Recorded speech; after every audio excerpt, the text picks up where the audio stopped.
Serial Kumkum Bhagya के आने वाले एपिसोड में बहुत ही बड़ा ट्विस्ट आता हुआ नजर आ रहा है क्योंकि एक तरफ तो अब रौनक और शिवांश के बीच की दुश्मनी बढ़ती ही चली जा रही है। वहीं पर जैसे ही शिवांश ने वार्निंग दे दी है पूरे जावेरी खानदान को कि उनके पास सिर्फ और सिर्फ 48 घंटे हैं इस मुसीबत से निकलने के लिए और अपना सामान पैक करके कहीं ना कहीं अपना इंतजाम करने के लिए। लेकिन दोस्तों सबसे बड़ी बात अब यह हो गई है कि अब इस पूरी सिचुएशन का फायदा उठाने के लिए पायल को उसकी मां ने कर दिया है प्रोवोक। वो चाहती है कि पायल इस सिचुएशन का फायदा उठाते हुए रौनक की जिंदगी में एंटर कर जाए और उनके पूरे के पूरे बिजनेस को हड़प ले।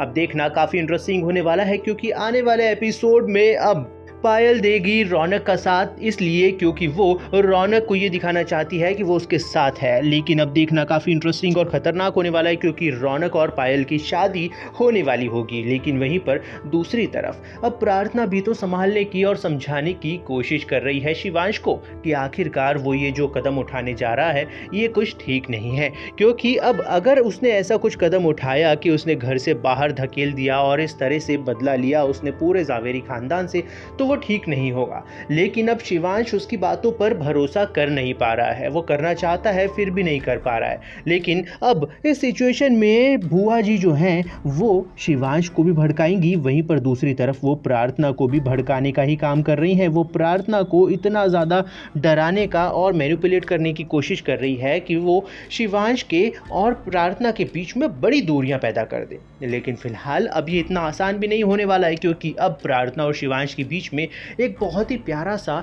एक बॉन्ड बन चुका है। चाहे उसे दोस्ती कह लो, चाहे उसे प्यार कह लो या पति पत्नी का ही एक रिश्ता कह लो, लेकिन फिर भी देखना बहुत मज़ेदार होने वाला है क्योंकि अब ये जो भी रिश्ता है शिवांश और प्रार्थना के बीच में अब ये प्यार में बदलते हुए बिल्कुल समय नहीं लगना है इसको बदलने में। क्योंकि आने वाले एपिसोड में अब शिवांश प्रार्थना के ऊपर भरोसा करने लग जाएगा, ना कि अपनी बुआ माँ के ऊपर। जैसा जैसा प्रार्थना बोलेगी वैसा वैसा ही शिवांश अब आगे करने वाला है। ये देखने में बहुत ही ज़्यादा मज़ा आने वाला है क्योंकि आने वाले एपिसोड में अब रौनक और पायल इस पूरे सीरियल के बहुत बड़े विलन बनने वाले हैं और साबित भी होने वाले हैं। जहां पर रौनक ना तो अपने मॉम डैड की बात सुनने वाला है और ना ही प्रार्थना या किसी और की, वो सिर्फ और सिर्फ अपने मन की करने वाला है और अपने जीवन को बर्बाद करने वाला है। सारा बिजनेस वो सौंप देगा पायल के हाथों में। खैर देखना मज़ेदार होने वाला है, लेकिन वीडियो को एक लाइक ज़रूर कीजिए। बने रहिए हमारे साथ में और देखते रहिए सीरियल कुमकुम भाग्य।